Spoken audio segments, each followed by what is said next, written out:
ఇంగల్వాయి కొనుగోలు కేంద్రాల్లో తడిసిన ధాన్యాన్ని పరిశీలించిన బీజేపీ జిల్లా అధ్యక్షుడు దినేష్ కులచారి జిల్లాలో ఇంకా 3.4 లక్షల ఎకరాల ధాన్యం కొనుగోలు కేంద్రాల్లో పేరుకుపోయింది అని అన్నారు. జిల్లా యంత్రాంగం అలసత్వంతో అకాల వర్షంతో అష్ట కష్టాలు పడుతున్న అన్నదాతలను ఆదుకోవాలని కోరారు. నెల రోజులుగా కొనుగోలు కేంద్రాల వద్ద రైతు పడిగాపులు కాస్తున్నారు.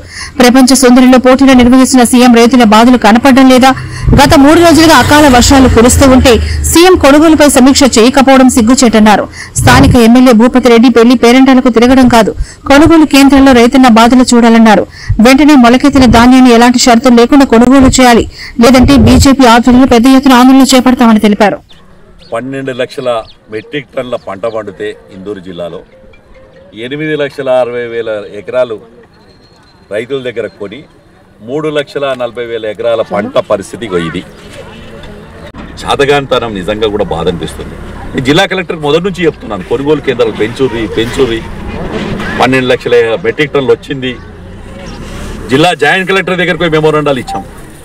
డీసీఓ గారితో మాట్లాడుతున్నాం. విచిత్రం ఏంది, డీసీఓ గారితో మాట్లాడితే ఫస్ట్ టైం వింటున్నా నేను. డీసీఓ గారితో మాట్లాడినప్పుడు సార్ ఎమ్మెల్యే గారు చెప్పిన వాళ్ళకి ఇస్తాం సార్ అంటే.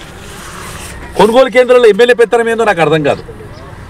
కొనుగోలు కేంద్రాలలో కాంగ్రెస్ పార్టీ ఎమ్మెల్యేల పెత్తనం ఏంది అని అడుగుతున్నాను. ఇది కొనుగోలు కేంద్రాలు చేసేది డీసీసీ బ్యాంక్ కోఆపరేటివ్ వాళ్ళు, సొసైటీ వాళ్ళు, ఐడీసీఎంఎస్ వాళ్ళు, ఐకేపీ వాళ్ళు, లేదు రైతు ఉత్పత్తిదారుల సంఘం. ఈ 4 కొనుగోలు చేస్తుండే. ఇది ఆడు 10 ఏళ్ళు టీఆర్ఎస్ వాడు ఆడ అట్ట దోసుకపోతే ఇక ఈడేమో బతుకును, ఆడేమో కోమాలకు పంపించిండు.